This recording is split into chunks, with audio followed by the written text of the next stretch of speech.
मंडळी नमस्कार. शिवसेनेतलं मुख्यमंत्री एकनाथ शिंदे यांचं बंड आता अंतिम टप्प्यात आलंय.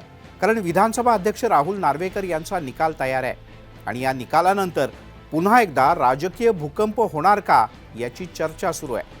पक्षांतरबंदी कायद्यानुसार पक्षाच्या शिस्तीचा भंग केल्यानंतर किंवा पक्षाच्या घटनेचं उल्लंघन केल्याचं सिद्ध झाल्यानंतर संबंधित आमदारांचं विधानमंडळाचं सदस्यत्व रद्द होऊ शकतं.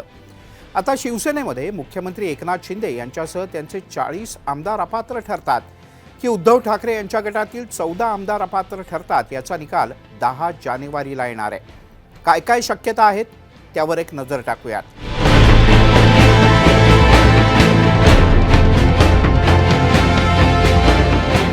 शक्यता बघण्याच्या आधी या प्रकरणाचा अगदी थोडक्यात धावता आढावा घेऊयात. सर्वोच्च न्यायालयानं या प्रकरणी निर्णय घेण्याचे आदेश विधानसभेचे अध्यक्ष राहुल नार्वेकर यांना दिले होते. या प्रकरणी एकूण 34 याचिका विधानसभा अध्यक्ष राहुल नार्वेकर यांच्यासमोर दाखल झाल्या होत्या. 14 सप्टेंबर ते 20 डिसेंबर या कालावधीत या सगळ्या प्रकरणाची सुनावणी पूर्ण झाली. शिंदे गटाकडून ज्येष्ठ विधिज्ञ महेश जेठमलानी तर ठाकरे गटाकडून ज्येष्ठ वकील देवदत्त कामत यांनी युक्तिवाद केला. या सुनावणीच्या दरम्यान दोन्ही गटाच्या वकिलांनी खळबळजनक दावे केले. एकनाथ शिंदे यांच्यासह सुरुवातीला 16 आमदार आणि नंतर शिवसेनेचे 24 आमदार सुरत आणि गुवाहाटीला गेले होते. परंतु असं करत असताना या आमदारांनी पक्षांतरबंदी कायद्याचं उल्लंघन केलेलं नाही असा युक्तिवाद शिंदे गटाच्या वकिलांनी केला. पक्षाच्या व्हीपचं उल्लंघन करत सरकार पाडलं आणि विरोधकांच्या सोबत हातमिळवणी करत सत्ता स्थापन केली आणि त्यामुळे पक्षांतरबंदी कायद्याअंतर्गत शिंदे गटाचे आमदार अपात्र ठरतात असा युक्तिवाद ठाकरे गटाकडून करण्यात आला. या सुनावणीच्या दरम्यान पक्षाचा व्हीप तो बजावण्याची कायदेशीर प्रक्रिया 21 आणि 22 जून 2022 रोजी तत्कालीन मुख्यमंत्री उद्धव ठाकरे यांनी बोलावलेली बैठक, शिंदे गटाच्या आमदारांचा सुरत ते गुवाहाटीचा प्रवास आणि नंतर भाजपच्या सोबत सत्ता स्थापना, 3 जुलै 2022ला विधानसभा अध्यक्षपदासाठी केलेलं मतदान, हा सगळा घटनाक्रम महत्त्वाचा आहे. निकालावर या सगळ्या घटनांचा आणि त्याबद्दलच्या दाव्यांचा प्रभाव असणार एवढं निश्चित. आपण आता शक्यता पाहूयात. पहिली शक्यता, मुख्यमंत्री एकनाथ शिंदे यांच्यासह आमदारांना अपात्र ठरवलं जाऊ शकतं. शिवसेनेच्या ठाकरे गटाकडून प्रतोद सुनील प्रभू यांनी बजावलेला व्हीप मान्य करण्यात आला नाही किंवा त्याचं उल्लंघन करण्यात आलं असं सिद्ध झाल्यास मुख्यमंत्री एकनाथ शिंदे यांच्यासह त्यांच्या गटातले सर्व 40 आमदार अपात्र ठरू शकतात.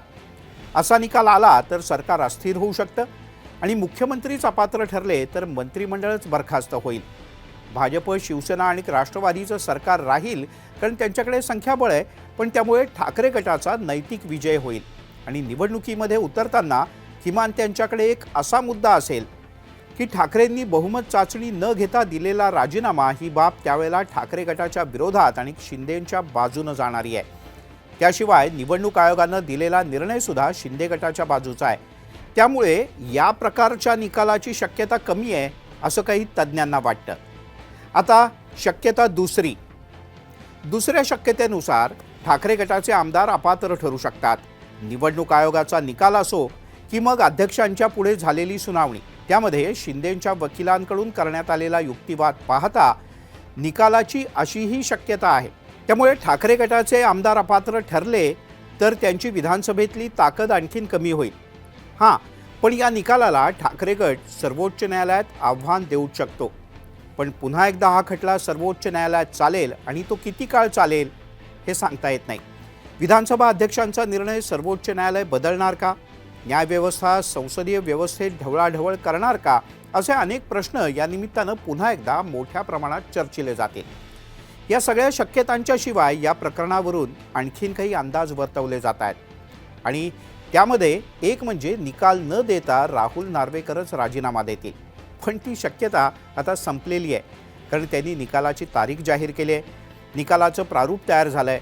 जेवढे हे प्रकरण हाय व्होल्टेज आहे तेवढेच टोकाचे अंदाज आणि टोकाच्या शक्यता यांचा सुळसुळाट गेले काही दिवस पाहायला मिळतोय.